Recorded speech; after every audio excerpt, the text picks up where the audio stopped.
যতই মন্ত্রী হও, যতই ডাক্তার হও, যতই ইঞ্জিনিয়ার হও না কেন, ভগবান কৃপা করে যতক্ষণে হৃদ মন্দিরে আছে ততক্ষণেই তোমার সমস্ত পরিচয়।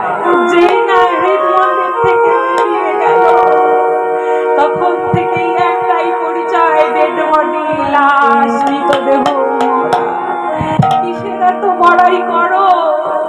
যার জন্য সংসার মাঝে বড়াই করছো, নিজের পরিচয় দিচ্ছ, দিন গেলে কি তাকে একবারও ধন্যবাদ দাও? হ্যাঁ, সারাদিনে কি তাকে একটা বড় ধন্যবাদ জানাও? ওগো দয়াময়, তুমি আমার হৃদ মন্দিরে আত্মা রূপে আছো বলেই এই জগতে আমার পরিচয়। আমাকে এত মান সম্মান দেয়, আমাকে এত ভালোবাসা দেয়। না না, সবাই ভুলে গেছি। দিন গেল মিছা কাজে, রাত্রি গেল নিদ্রে, না ভজিনু রাধা কৃষ্ণ চরণার। সারা দিনটা স্বামীর প্রতি কর্তব্য, সন্তানের প্রতি কর্তব্য, বাড়ির শ্বশুর শাশুড়ির প্রতি কর্তব্য করতে করতে মিছা কাজে সারা দিন কাটিয়ে দিলাম। যেই না সন্ধে হলো, ক্লান্ত হয়ে খাওয়া দাওয়া করে বিছানায় ঘুমিয়ে পড়লাম।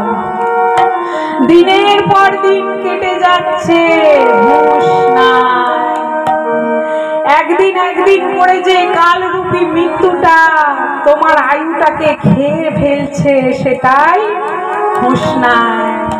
ও, আমরা তো খুব ধুমধাম করে জন্মদিন পালন করি ছেলে মেয়েদের। আজ এততম জন্মদিন, আজ এততম বার্ষিকী, আজ আমার এততম বিবাহ বার্ষিকী। স্বামীকে গিয়ে বলি, ওগো স্বামী, আমাকে কিছু উপহার দেবে না? আজ আমার এততম বিবাহ বার্ষিকী। ছেলে বলে, মা আমার আজ জন্মদিন, তুমি কিছু উপহার দেবে না? একবারও কি ভেবে দেখেছেন একটা বছর আপনার জীবন থেকে চলে গেল, সেই একটা বছরে আপনি কতটুকু হরিভজন করতে পেরেছেন? কতটুকু কৃষ্ণ ভজন করতে পেরেছেন? কৃষ্ণ ভজিবান্তরে সংসারে আইনু, উদ্দেশ্যটা কি ছিল? কৃষ্ণ ভজন করবো বলে এসেছিলাম। হরে রাধা কৃষ্ণ প্রাণ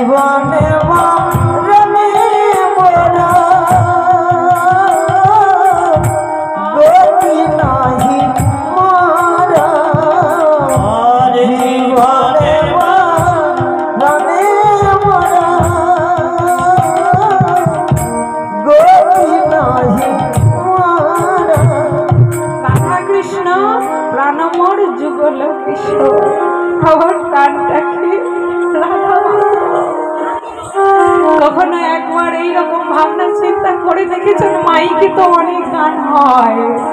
হ্যাঁ, এক সাহেব নবদ্বীপে এসেছে। আমি প্রায় বলি আমার খুব ভালো লাগে। সাহেবকে প্রশ্ন করেছো, সাহেব তুমি আমেরিকা থেকে এসেছো, তুমি কিসের জন্য নবদ্বীপে এসেছো? নবদ্বীপে তো সবাই বাংলা ভাষী, সবাই বাংলা ভাষায় কথা বলে, তুমি তো বাংলা বোঝো নাই। তোমার ধন সম্পত্তি, টাকা, গাড়ি বাড়ি সব ছেড়ে নবদ্বীপে কি কারণে এসেছো? তখন আমার সাহেব উত্তর দিচ্ছেন গদগদ হয়ে, বাংলা তো বলতে জানে না, ইংরেজির টান, গদগদ হয়ে উত্তর দিচ্ছে, ধারা মরা মিথ্যানন্দা, পথে মরা গৌরা চন্দ্রা, প্রাণ মরা ঝোল কিশোর। সাহেব কি উত্তর দিল? ধন মর নিত্যানন্দ। ওগো, ওই ধনের কি প্রয়োজন? হ্যাঁ, প্রয়োজন একটু আছে জীবন ধারণ করার জন্য, কিন্তু কি বেশি প্রয়োজন আছে? ওই ধন তো আমি সঙ্গে নিয়ে যেতে পারবো না। যদি নিতাই রূপী ধন এতটুকু কামাই করতে পারি, তাহলে ওই নিতাই রূপী ধনই আমার অন্তিম দিনে সঙ্গের সাথী হবে। তাই তো এই নবদ্বীপ নদিয়ায় এসেছি নিতাই রূপী ধন কামাই করতে। ওগো আমার স্বামীকে, আমার স্বামী হলো গৌর হরি, পতিমর গৌরচন্দ্র। ওগো জগতে আমরা যাকে স্বামী বলে মানি, জগতে আমরা যাকে স্ত্রী বলে বরণ করি, একবার ভেবে দেখবেন এটা স্বার্থের ভালোবাসা। আমরা তো সবাই সংসার করেছি, যতক্ষণ সংসারে একে অপরকে দেওয়ার ক্ষমতা থাকবে ততক্ষণই ভালোবাসা। যেই না তোমার একটু অক্ষমতা এসে যাবে, ভালোবাসা জানালা দিয়ে ফুরুত করে উড়ে যাবে। যতক্ষণ স্বার্থ আছে ততক্ষণ ভালোবাসা, স্বার্থ ফুরিয়ে যাওয়া ভালোবাসা শেষ। কিন্তু আসল পতি আমার সেই